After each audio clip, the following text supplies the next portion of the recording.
आखिर इस देश की यूनाइटेड भारत के अंदर जो फोर्स थी उसमें कितने परसेंट मुसलमान थे? फोर्स में कितने परसेंट थे? देश बटा तो आर्मी की तो ट्रेनिंग बड़ी हाई ग्राउंड पे होती है, सिविलियन तो चले गए थे, आर्मी क्यों चली गई सिर्फ मुसलमानों की वहां? ऐसा क्यों हुआ भाई? और आप कहते हैं कि हमारे ऊपर यकीन नहीं किया जाता। आपके ऊपर तो इस मुल्क ने इतना यकीन किया कि 4-4 राष्ट्रपति दिए, 1 उपराष्ट्रपति दिया, जजेस दिए। लेकिन एक घटना का जिक्र मैं इसलिए कर रहा हूं,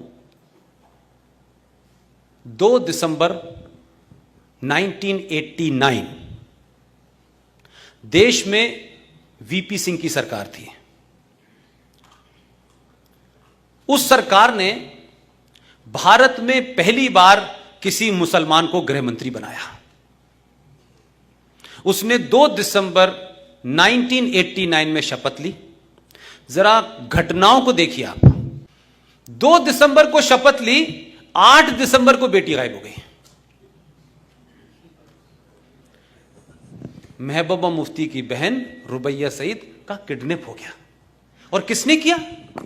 JKLF ने, जिसका चीफ अब दिल्ली के एक हॉस्पिटल में है। 2 दिसंबर में शपथ और 8 दिसंबर को किडनैप, और 10 दिन बाद छूट गई। 4 बड़े आतंकवादियों को अंतर्राष्ट्रीय तो उनको छोड़ दिया। और यह सिलसिला क्या चला कि उसी दौरान में गुलाम नबी आजाद के घर से बच्चा गायब हो गया, वो भी मिल गया, 27 लोगों को छोड़ दिया। फिर एक और कांग्रेसी थे सेकुलर, जिन्होंने अटल जी की सरकार में वोट नहीं दिया था, 1 वोट से सरकार गिर गई थी आपकी, उनके घर भी कोई गायब हो गया, उसको भी छोड़ दिया, 7 आतंकवादी छूट गया।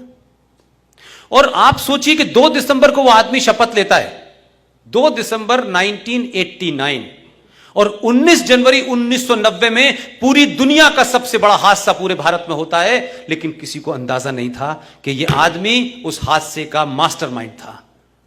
19 जनवरी 1990 को कश्मीर से 5 लाख कश्मीरी हिंदू पंडितों को रेप और मर्डर करके भागने पे मजबूर कर दिया गया, इसी गृह मंत्री से। कोई अखबार उठा के देख लीजिए, वर्नाकुलर मीडिया का भी देख लीजिए, और टेलीविजन को भी देख लीजिए, और अंग्रेजी अखबारों को भी देख लीजिए, किसी ने इसके बारे में लिखा हो।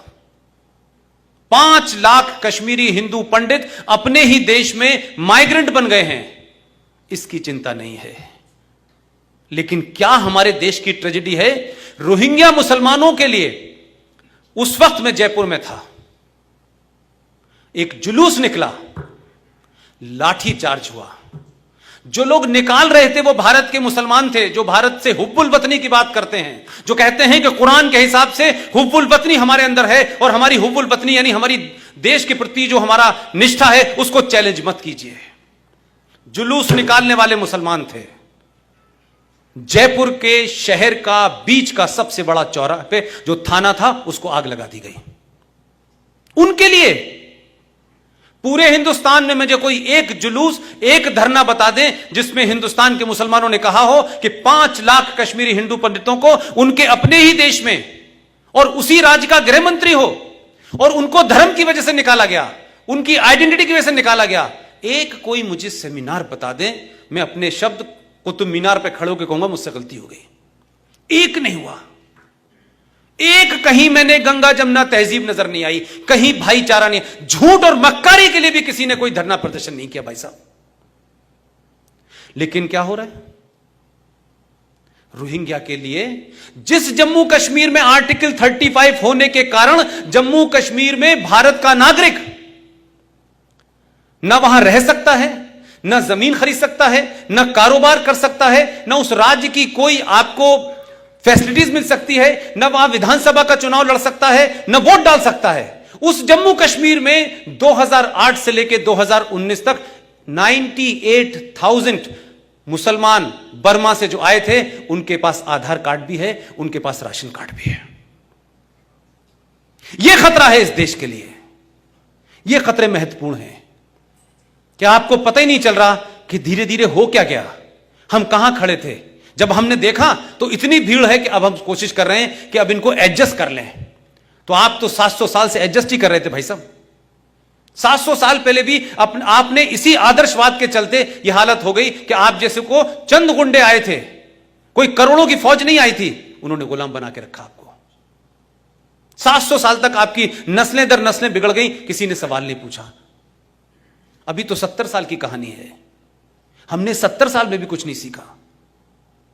लिहाजा इस देश में आंतरिक खतरों में ऐसे खतरे हैं जो शायद आप महसूस नहीं कर पा रहे, लेकिन लगातार हैं।